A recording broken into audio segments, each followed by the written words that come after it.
This is the TSG Multimedia Podcast for October of 2024. We're sponsored this month by the TSG Train Crew on Patreon. Find out how you can support the content you love at patreon.com/TSG Multimedia and by Podomatic, a podcast hosting and distributing platform. Thank you very much. I'm John, your host, and this is the longest continuously running train-related podcast of the 21st century, going strong since 2010.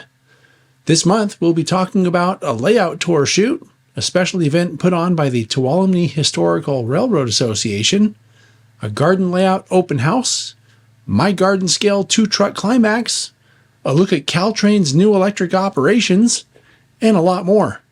We'll get to all that in a minute. But first, I want to talk to you about something else. When the newest TSG Multimedia podcast comes out every month, there's two options that show up on YouTube. One has a square thumbnail like this, and the other has a rectangular thumbnail like this. The square one contains only audio. The rectangular one is the full video and audio podcast.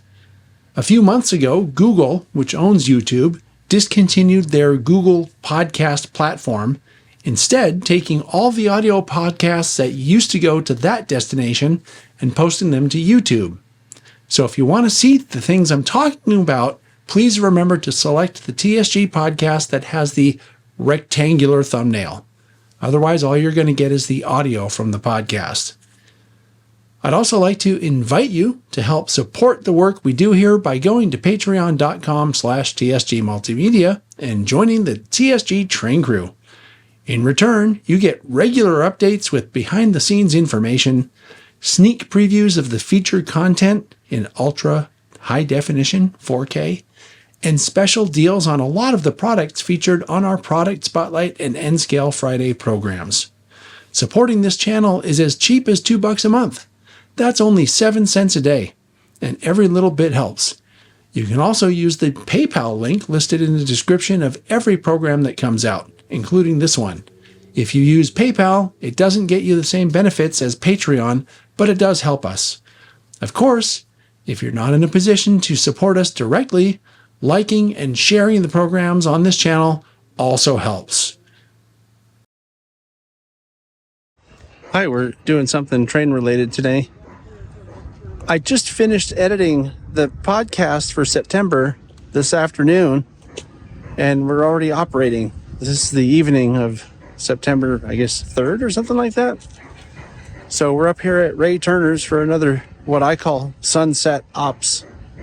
A beautiful garden layout up on the East Hills in San Jose. I'll show you the view from up here once again. And I'm going to try to see if maybe there's something that I can show you that's an operations tip in our first run here. We're doing our first job right now, and we're about to perform some work. So that's what we're doing today.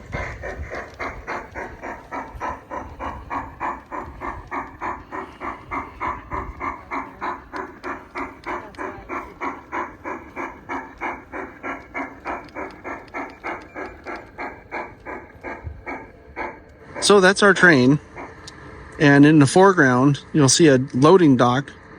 That's called the TRAK right there.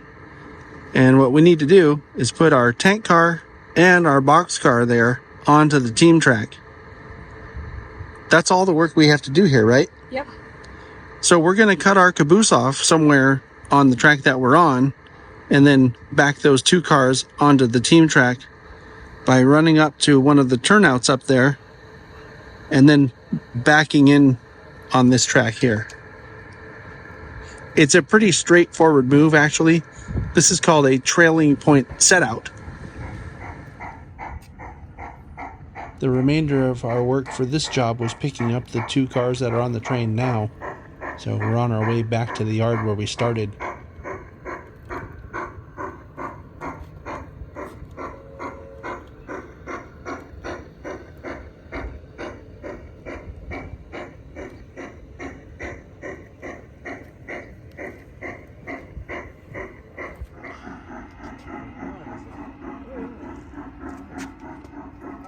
son's trying to explain this to me. No, he they decided to want to put in. There was a mosquito buzzing out. Can't you see I'm taking a picture of the sunset, Murph? Jeez. You need to get one like I had. What, a picture? I had the sun glinting through the tower over that way. Oh, It was perfect. now it's a picture of the Murph set. It's off. Blocking the sun. September event to get people to end up here. And the problem is, if I send them out and say we're not. Hi, this is a little bit later, and we had a great time. So thanks again, Ray, for having us. Something I wanted to mention was a guy that was visiting named Roger had a 3D printed SW1500 that he showed us. And boy, was it cool.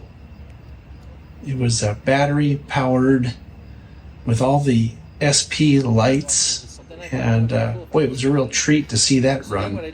And he even got to help a little bit with one of the jobs, pushing some cars back onto a track for one of the late operating crews to pick them up. What a great time. Wonderful sunset, great company, and thank you so much, Ray, for having us over again. Sunset ops are probably my favorite. Hi, we're doing something train related today, or railroad related. I'm up here in Jamestown, or we're up here in Jamestown with our friend John Zock here, who's very active with the Railtown 1897. I guess it's the foundation, right? Right. And the THRA, which is the Tuolumne Historical Railroad Association. And John invited us up here because there's an event happening over the weekend that's a THRA related thing. John also has a really large Sierra Railroad layout that we're going to do kind of an update on. We did a layout video with 6 or 7 years ago, right?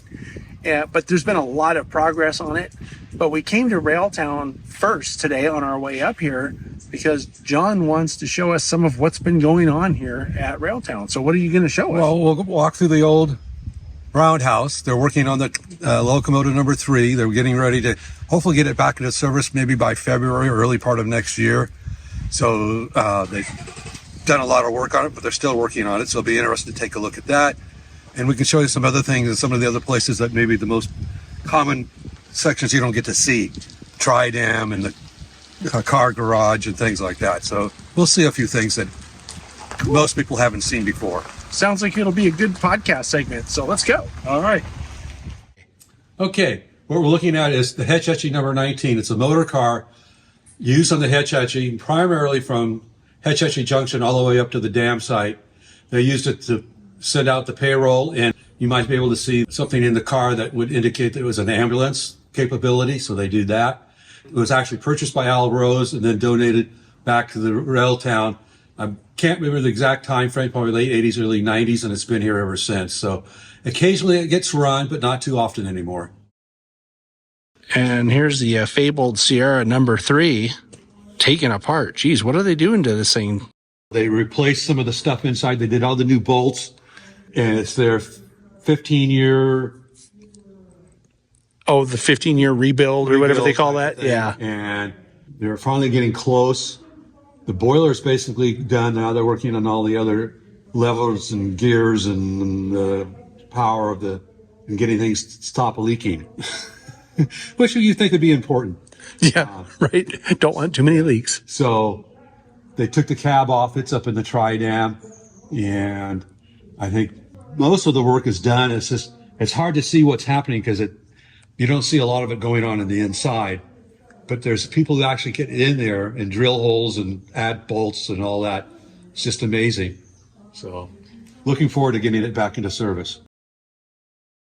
This is an example if you don't know who you're going to run into until you see them. So we're in here with John doing this little tour of the shop, and I see Sean back over here, and I said, John, is that Sean? And I knew you'd been back. This is Sean Barry Kelly, who's, I think I met you here 7 or 8 years ago. Yeah, it's been a while. Yeah. But you were gone, right? Where have you been, and why are you back? So I was gone for a little while. I worked for the Durango and Silverton Narrow Gauge Railroad in Durango, Colorado, as a steam mechanic, and I recently was hired back here as a full-time employee for the California State Railroad Museum Foundation as a restoration specialist out of Railtown H97 State Historic Park. And currently, this is the main project, is the Sierra 3 is finishing up the 1472 service day inspection on it, and just troubleshooting and getting us back to a steam railroad. It's in good hands. Now, what's the story on this, John? Well, it's almost complete, about 99% complete as far as the rebuilding it. We rebuilt the baggage cart almost from the ground up. The one that we replaced was just deteriorating. It was just rotting out, and we had to basically rebuild it. New bolts, new everything. The only thing that's probably still original is that opening in the front and the tongue that goes up. It took us about 6 weeks to get this far, to cut things out, measure everything, get everything squared. We get one side straight and level, and then come to the other side, and then the other side got all messed up. So kept banging away at it, but we finally got it done. The next step is to bring it back down in front of the depot at Railtown, and it's a nice piece of history out front. As you might see, there's one bolt that's not been painted. That's so that Steve Monroe, who's in charge of this whole project, had the nerve to go to France for 3 weeks. But we wanted him, when he comes back, to paint the last bolt so he can take credit for everything. This is Sierra's number 9. It's a Dover caboose.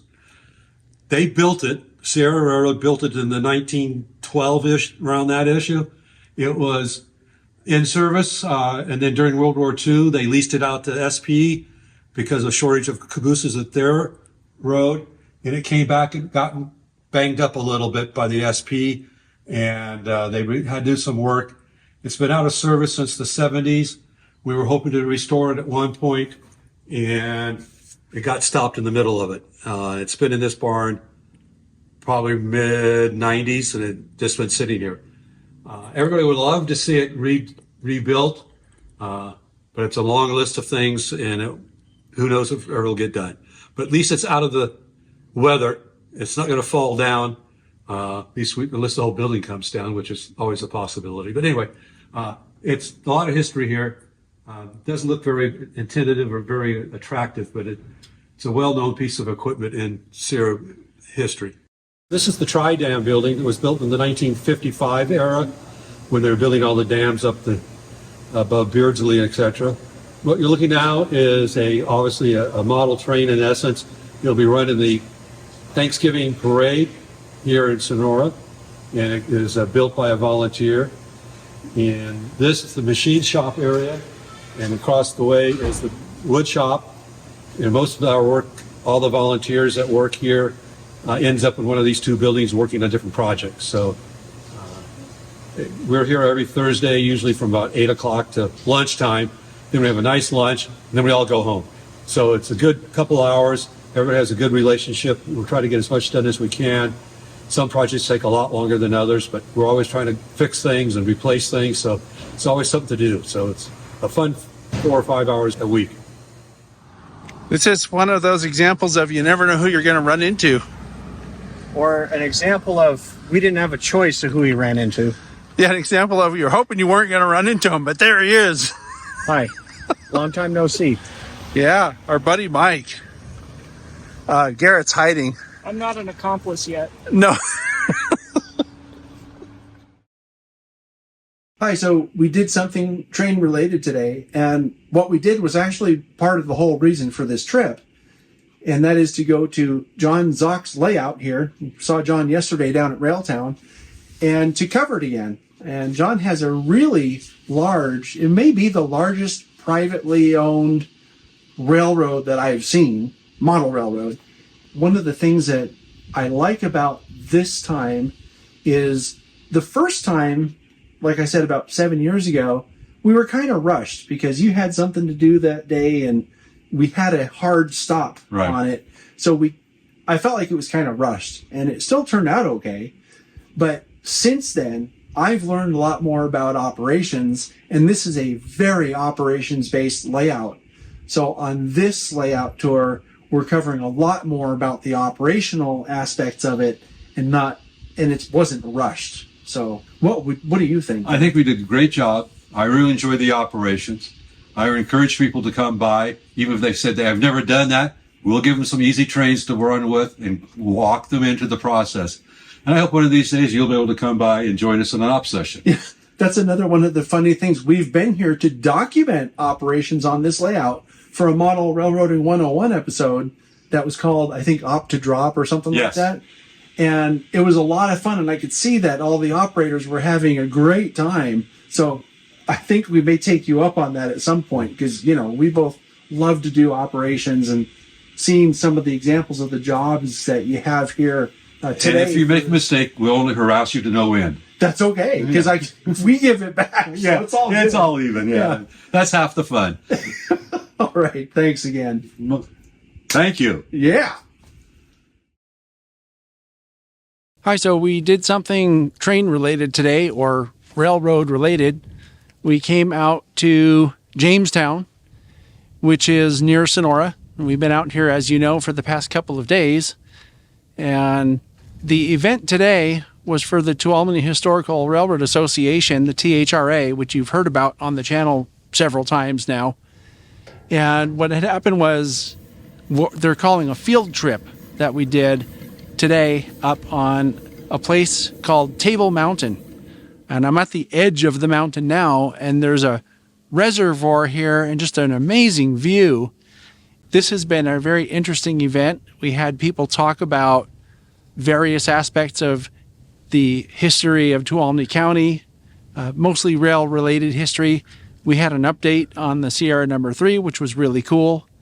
And another really cool aspect of this field trip today is the ranch on top of Table Mountain is owned by Patrick Carnahan, who's really a staple in this area and part of Tuolumne County history, I think. His family has been here for a long time, and his dad is a very well-known historian of the Sierra and other railroads in the county. So we're having a great time. Thank you very much, Patrick. We rode his 7.5-inch gauge train out to this spot here at the edge of the cliff on Table Mountain, where the views are spectacular. So we're going to have a video come out sometime in the near future to show people what this is and give them the information if they want to join the THRA. We joined as soon as it started up, or very shortly after it started up, and it's just a great group of people, and today was a really fun time. So that's what we did today, and signing off from Table Mountain.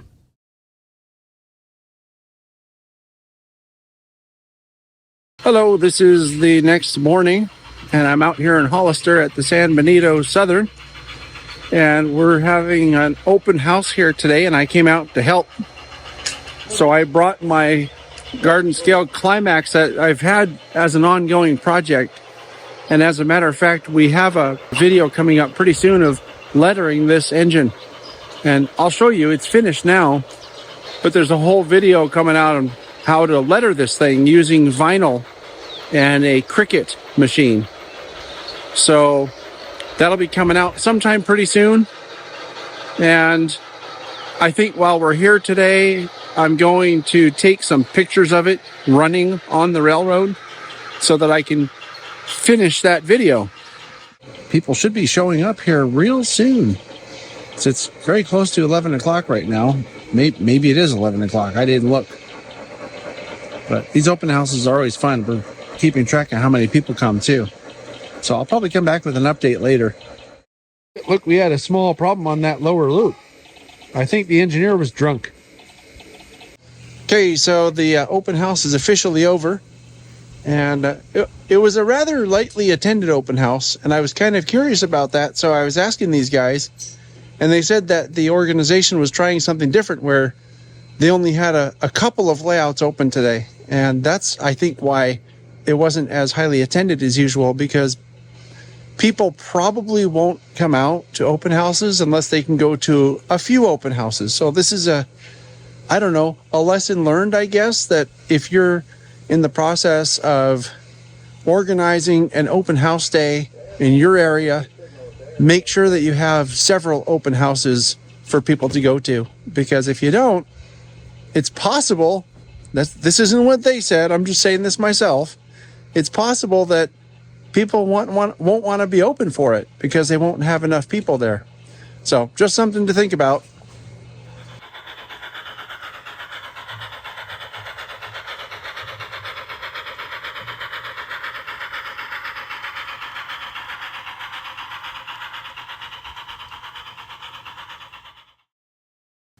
On September 19th, we went live with last month's episode of Talking Trains. Murph and I were joined by our top secret producer and Brett Isaacs to learn all about T-TRAK and how it's a great entry into the hobby of model railroading without being too expensive or taking up a lot of space. It's definitely worth catching on the replay if you missed us live, especially if you're wanting to get into the hobby.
Today, September 21st, it's the first official day of Caltrain's electric service. So as of today, there will be no more diesels running on the Caltrain line. And I'm here with my buddy Giovanni over here, and we're about to ride the train to Mountain View. This is the first time I'm riding these trains, so it should be very interesting. I'm sure I'll probably be making some kind of updates about it and giving you my impressions, because I've only been on the trains when it was standing still, and I've only seen the trains being built and from outside like we've shown today. So have you ridden the trains yet, Giovanni? No, I haven't yet. I've only seen them go by the depot out here in Santa Clara, and especially down at Diridon. Yeah, so this is the first time for both of us. Maybe I'll ask you, if you don't mind, what your impressions are. So here comes the train we're going to ride.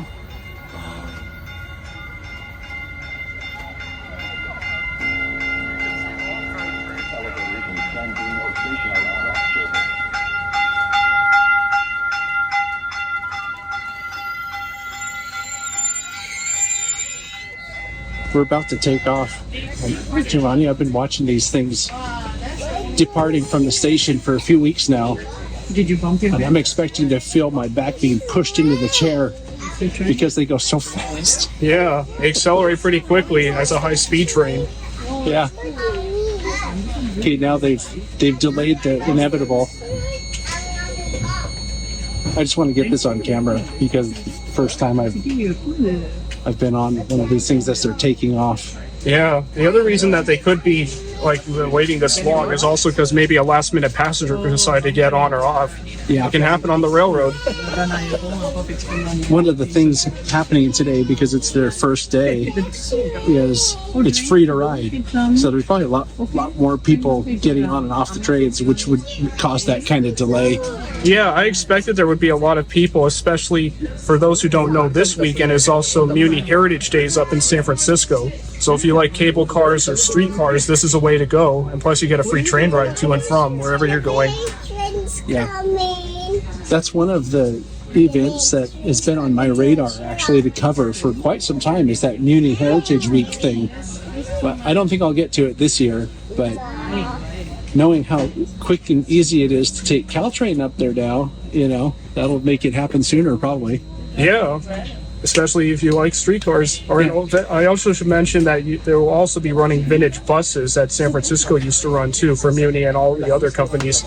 So that way you get a chance to ride in an old-time bus and an old-time trolley. Pretty cool. Now, The doors are about to close. okay, now, Please stay clear Now of we- the doors and hold on. now we really are about to take off. So let's experience this together here. Oh yeah, I'm feeling my back already. Yeah, The spring of it. Wow, that's smooth too. it is. It feels like we're floating. A friend of mine that used to live out in San Francisco, when the first time he saw these, he called these a big streetcar because of how large they were and also how smooth they are. I can't get over how quiet and smooth this is. Yeah, not compared to the Bombardier or Gallery cars where you literally hear the axles of the switch. Oh, we just made our first station stop at Lawrence Station. And the deceleration and stop was just as smooth as the acceleration taking off out of Santa Clara. So this is a really, really smooth ride. I don't know that other than in Italy, I don't think I've been on a train this smooth before. So this is a really good upgrade to what we had here as of yesterday. I'm really impressed with it. The seat's pretty comfortable. I just ran a test on the free Wi-Fi, and it's also really fast. Faster than what I used to get at home, that's for sure. We had like 300 megabits per second download and 360 upload, so we could do a live video from here if we wanted to. A live stream. Maybe someday I'll do that. This is really cool.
Well, this is a little bit later, and Giovanni ate his lunch. Something very strange is happening. They're boarding the northbound trains on the southbound side of the platform. And that's what we're looking at right now. There's a train coming right now. It's on the wrong track.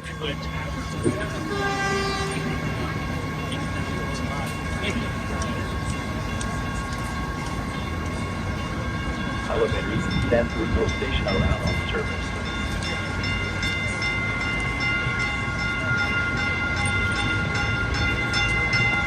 Northbound elevator.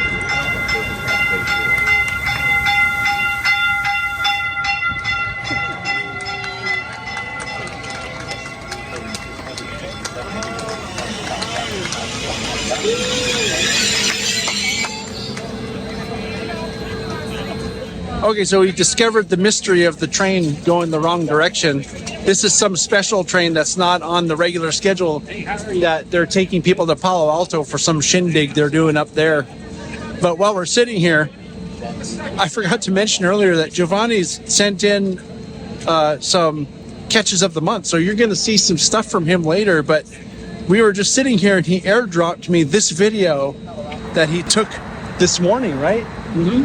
That's right. He stopped off on the side of the highway and took this video.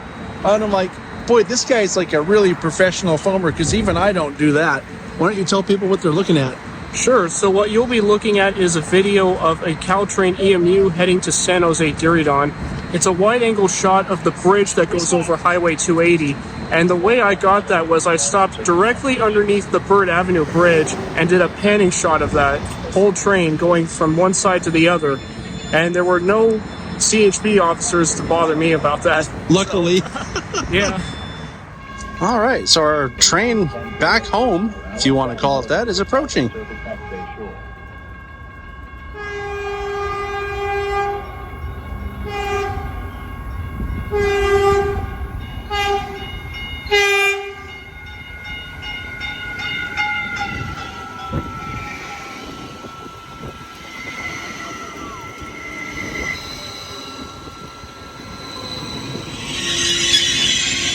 I love this.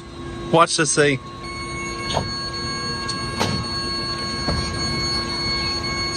It's like Knight Rider or something. This is southbound local train 6. This is happening right now on our way back to Santa Clara. That was so smooth. Here it goes. That's the train we were just on, right? And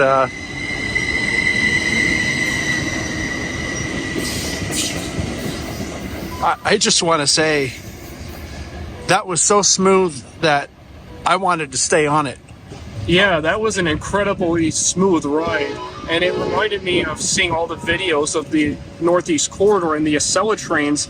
And it leans into the curve as we were coming into and out of Lawrence, which I thought was so neat. Yep.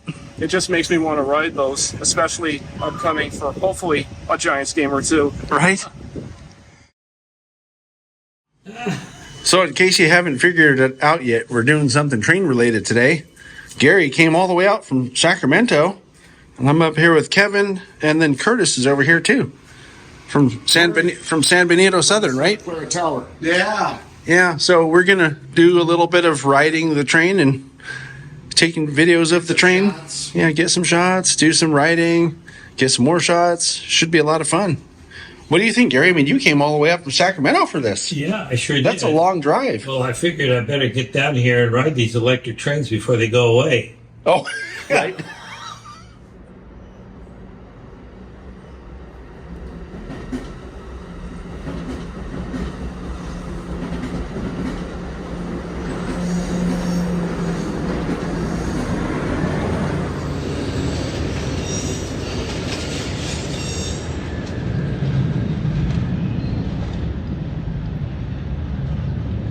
So in case you're not familiar with what we're looking at here, that's a Capital Corridor train that's headed for Sacramento. They run those 7 days a week, all the way to San Jose.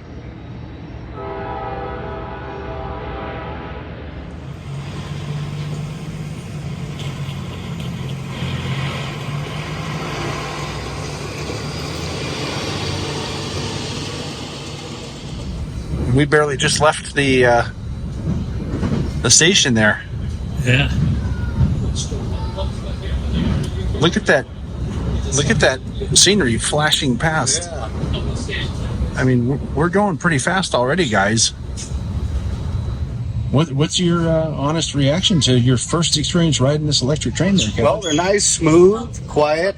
That's pretty surprising how smooth they ride.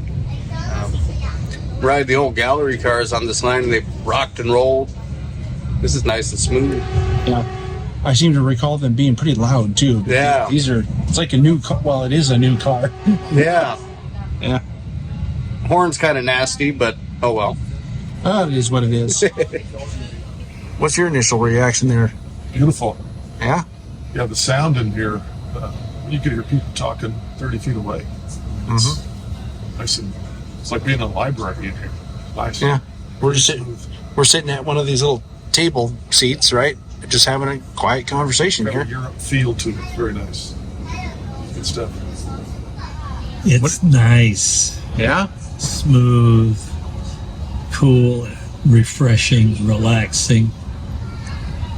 I'd take this. But I went through the train. I can't find the cafe car. Oh, yeah. Sorry about that. There's no cafe car on it. Sorry about that. Yeah.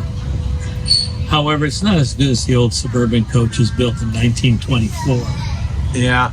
Those were really nice cars. You would know about that because you were around in 1924. You were already 40 years old. Yeah. In 1924. I've ridden, cars built before 1924 behind steam engines on this line. Right. And they were a lot of fun. I mean, you knew you were moving on them. These are the light rail vehicles that operate throughout Silicon Valley. There's one just now. So this is an interchange point between VTA and Caltrain. Here's kind of a cool look. We have the train here that we just rode in on. And then over to the left, we have the old equipment. There's an F40 and an MP36. That's a shot that you're probably never going to see here again once those diesels leave the building. So we're actually getting something a little bit historic here for the podcast. You're witnessing history, Kevin. Yeah. It's a transition era. Yeah, what do you think? They're nice. Yeah? Yeah, they're really nice. We made all the way to San Francisco. We weren't even really planning to come to San Francisco, but then we got hungry. Yeah, and we said, well, this is probably the closest food on the line, so here we are. Yeah. So that's it. That's our, at least the northern end of our trip for now. So this is Oracle Park. You may have heard of that. That's where the San Francisco Giants Major League Baseball team plays. We're just walking right past it, so I thought I'd take a picture of it and share it on the podcast here.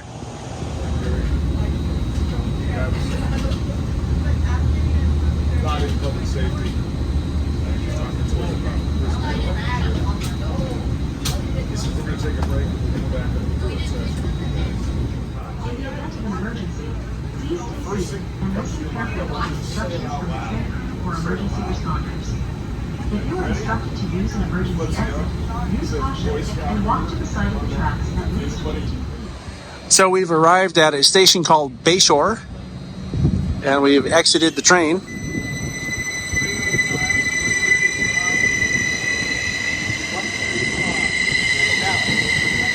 And these guys really take off fast.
All right then, so we're now at a stop called South San Francisco, and we got off the train to shoot foamer shots here because there's some freight cars. There's a little yard here that they use for what little freight goes up and down the peninsula and around this area now. So we're going to catch a northbound train coming through, and then we're going to catch a southbound train stopping, and then we're going to jump on the southbound train and get out of town. Yeah, because we missed the other train. Yeah. So are you having fun? Is this what you had Yeah. expected we'd be doing today? Yeah, it's going well. Getting a lot of good shots and getting to ride the train, so it's all good. Yeah. Super smooth ride. Oh, yeah. You look like you're having a great time. I am. I'm chasing train. Are you chasing trains? We should have done a chasing trains episode today, but Yeah. I didn't feel like doing it. Yeah, me neither. We'll ride them instead. We'll call it riding trains. Riding It's a special podcast episode of chasing trains called Riding Trains.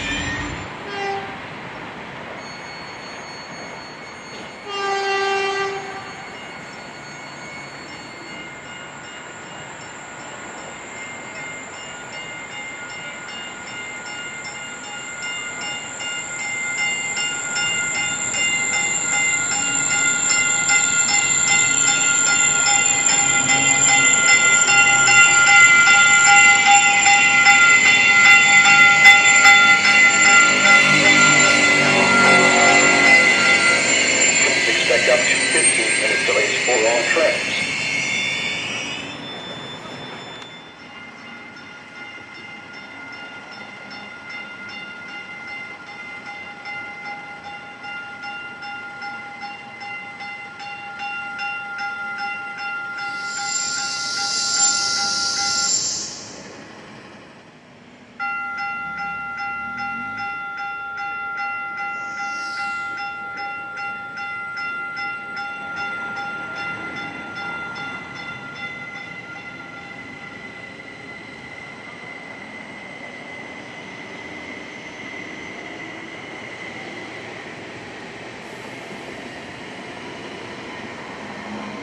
We're at a station called Millbrae now, and this is where Bart connects up with Caltrain, well, one of the places.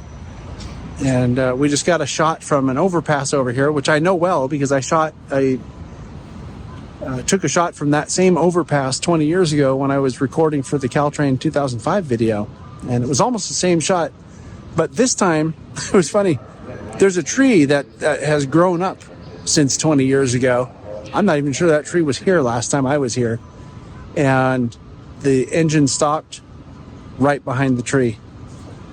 It was otherwise a perfectly set up shot. Oh well, guess I'll know for eventually when I come back over here when I'm really working on that video in earnest. I'll know not to try to take that same shot unless the tree's bare.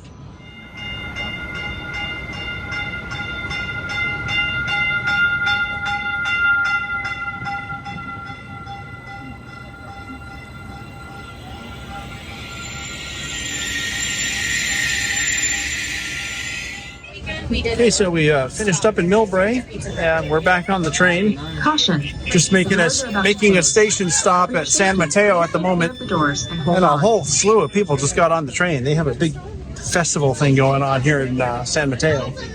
Because, this is the big opening weekend for the electrification of the line. But I think that's it for now. We may hang around Santa Clara for a little while, catch a few trains down there, but we'll be done. And if I don't come back in Santa Clara, I'll be back later with some final thoughts on the day. Sometime tonight after I relax and clean up a little bit. We'll see. I've had some time to reflect on yesterday and today's events out on the Caltrain line. And really what it amounts to is the entry of commute service, at least in my area, the entry into the 21st century, because the equipment that they were using out here before was, 40 years old in some cases. And I rode trains a lot like what I rode yesterday and today about 15 years ago when I went to Italy. And to think that it took that long for us to catch up, right, to old countries like Italy. To me, it seems baffling that we don't take better, consideration to with our transportation infrastructure. I don't know if that makes any sense, but So I'm really excited about this development, and I'm very happy to live in a place that is taking it more seriously. And what I think is probably going to happen is we're going to have people from other transportation agencies, like Front Runner in Utah, or I forget the one in New Mexico, I forget now. They have a really cool paint scheme. They have those MP36s. I hope people from Metra and from Metrolink will come up here or come out here. Maybe people from Coaster in San Diego and ride these things. And they're going to want them. That's how good it is. Like, they're going to see this and ride this and go, boy, why don't we have this? It's way faster, way more efficient. The ride is way better than anything I've ridden in this country before. And I do mean way better. Those cars are quiet. They're smooth. It's just incredible. So just a really great advance into really the present for our transportation infrastructure around here. So just great job, Caltrain, making this happen. It's a lot of really exciting things to come, I think, for other places because of this. So those are my final thoughts.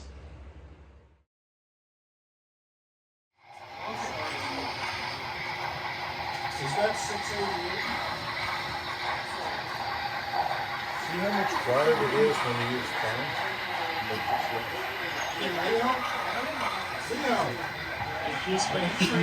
So in case it's not clearly obvious, we're doing an op session today at the Rawhide and Duct Tape. That's Dave Lovelace's layout. And we're actually working together today.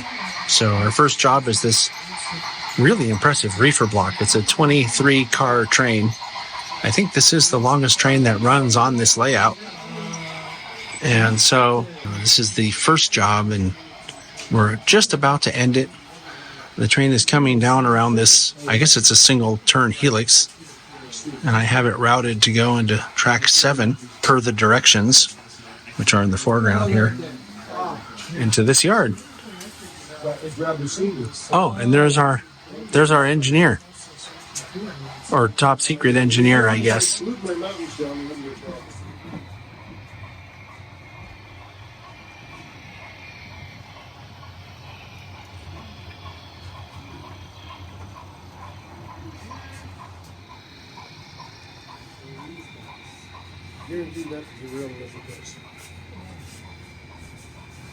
Okay, so it's a bit later, and we're just wrapping up here. And as you can see, the last remnants of the crew from today. Another great session, and thanks so much, Dave, for hosting another op session here.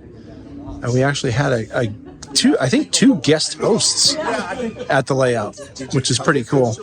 And what I'm talking about is Dave's working on a way to have other people run op sessions and not just him, so that we can do it when he's not available or he's not around, which is pretty fun. So anyway, we're signing off from the op session. Thank you so much, Dave. Had a great time, and we'll see everybody soon on another podcast update or on some more podcast information headed straight your way. This is the PCR-NMRA Coast Division meet for this month. And you can see I have a camera set up here. Here's our superintendent, Phil. He's about to start the meeting. And so I'm going to go in here and I'll give you some updates on what this meeting is as we go.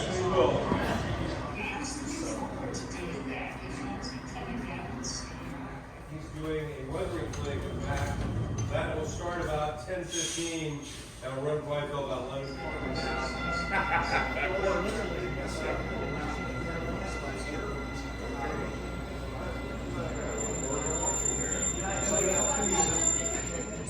So the first clinic is underway inside, and I saw Phil, so I grabbed him. This is Phil Edholm. You've seen him on the channel before, many times. Sorry about that. That's fine. But Phil's our superintendent for the Coast Division and does a really good job. And I'm not didn't bring you on here just to stroke your ego here, but I wanted to have you come on and just talk very briefly for the audience of what we're doing here and why we're doing it. So this is what we call our fall meet. So basically, this happens essentially every year. We've been doing it now. This, I think, our third year. We've been doing it at the South Bay Historical Railroad Society here in Santa Clara. The reason is they have a nice room in the front. They have a boardroom in the back. We're able to have clinics. So this morning we have 2 clinics in the front room. Those are actually being also set up virtually.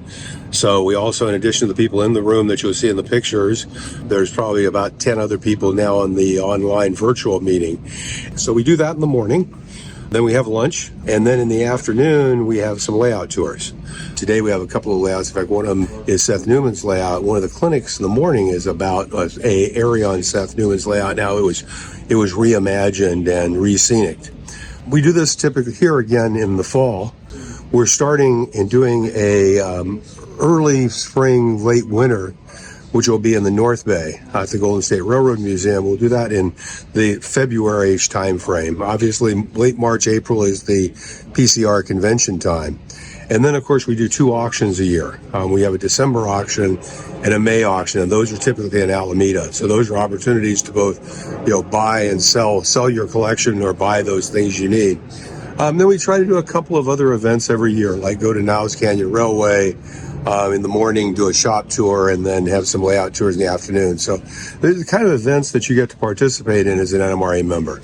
Yeah, and as a Coast Division member, and I think this is mostly you, Phil, because you work really hard to have the NMRA engaged with the people. Yeah, and I think that's adds a lot of value to being a division member of this division. So I feel lucky as an NMRA member to live in the division where we're actually active this way. Well, that's good. Well, thank you. That's what we're trying to create, because it really, the value of the NMRA to me, there are values of a national organization and standards and things like that, but really personal value, most of it is local. It's the people you meet. It's being able to go see great layouts, get that motivation, get inspiration. It's coming here and learning. I mean, the great clinic here about how do you do that? Going to the clinic with Frank about weathering, learning about soldering, doing it hands-on, not trying to learn from somebody on the internet, but you can't ask a question of, but actually doing it with somebody hands-on. So, to me, that's the biggies of it. The NMRA is that local experience and the people you meet. I mean, one of the things you see if you come to an event like this, you'll see that most of the people know each other. They've known each other for years. It's an important part of their social fabric. Yeah, so I think there may be only 2 people that I've seen here today that I either don't remember or don't know. Yeah, but they may be new members. I don't know. But one of the really cool things about today's setup, and you kind of alluded to this, is that people can watch Seth and Earl talk about this area on Seth's layout, and then you go see it this afternoon. Yep, and go see it. The exact thing that they're showing. See what they did. So that's cool. There's an extra sort of connection there. So anyway, that's Phil. That's what we're doing today, and thank you, Phil, for everything that you do. Thanks, John. Really appreciate it. Yeah, it's not unnoticed. Thanks. Have a good one, people. Yeah. So Richard came up with the idea of building an acrylic core. So the meeting is going on just inside the room over my right shoulder. And we have one of the new Caltrain sets just leaving, just finishing a station stop here. And one of the really cool things I didn't really mention last weekend when we were riding these trains is before, when we had F40s and MP36s coming up and making station stops here, we'd have to stop our meetings because the head-end power was so loud you couldn't hear anything inside the depot. With these new electric trains, we don't even have to pause the meetings because the only noise they make is the bell when they show up. And it's way quieter than the HEP motor, revving at full speed. So that's another advantage, at least for, meeting here at the depot, is they're quiet enough not to interrupt our meetings. And how cool is that?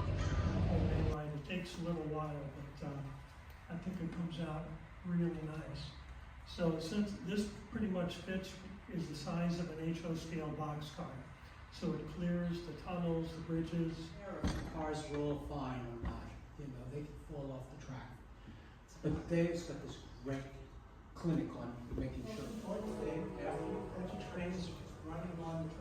We're able to virtualize something that a lot of people can't go to.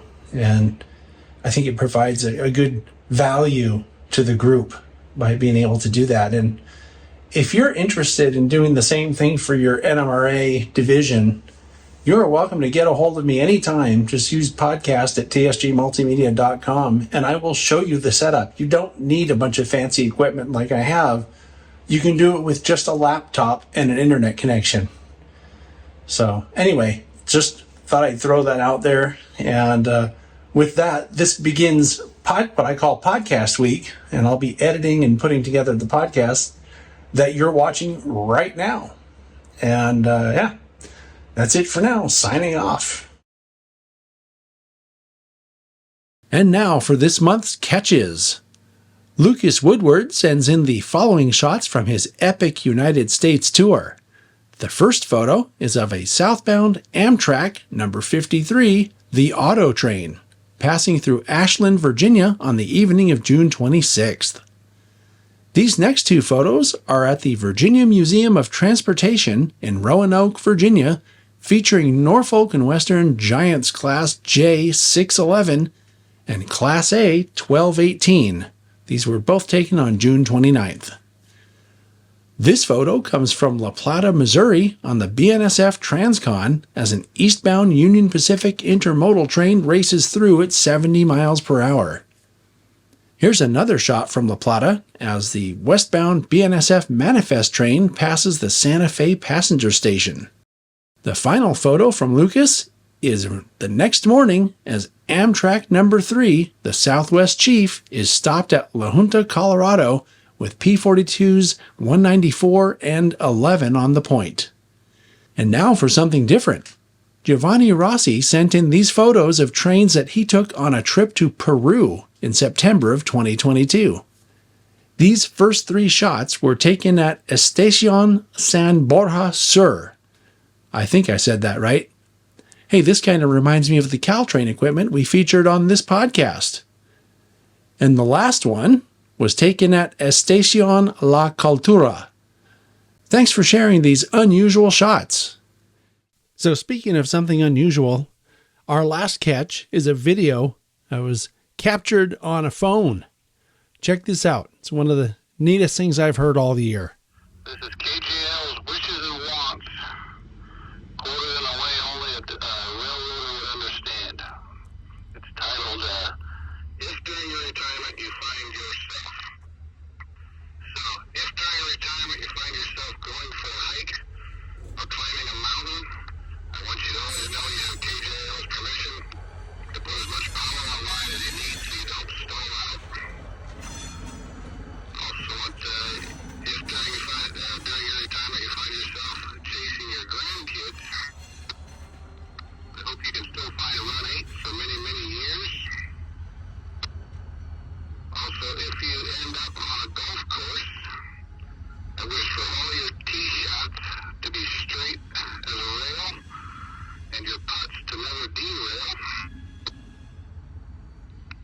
If you find you miss us so much that all you do is sit in a bar, then I have to say have as many eyeballs as you want because there ain't going to be any random tests in the morning. And lastly, if you find yourself on the beach, I want you to give every bikini a good roll by and say to yourself, man, I wish my dispatcher was here to see that. That is correct, out. Have a great time up there, Mike. All right, thanks a lot, Kevin. Always enjoy working with you. Well, buddy, take care.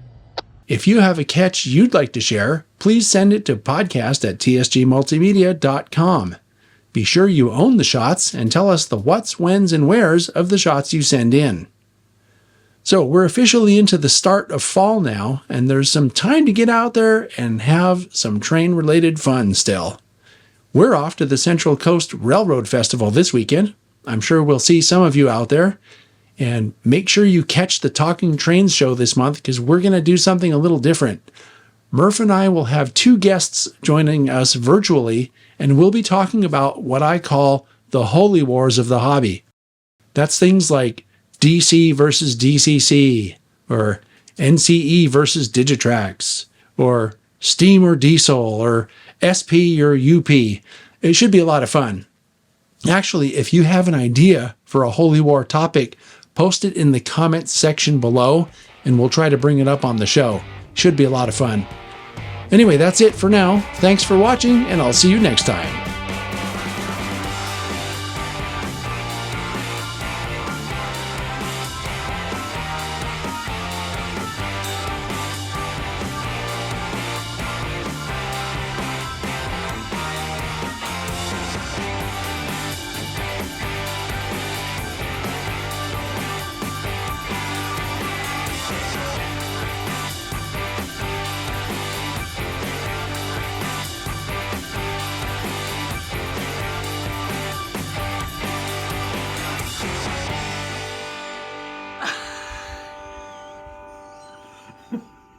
We don't have any fun at all.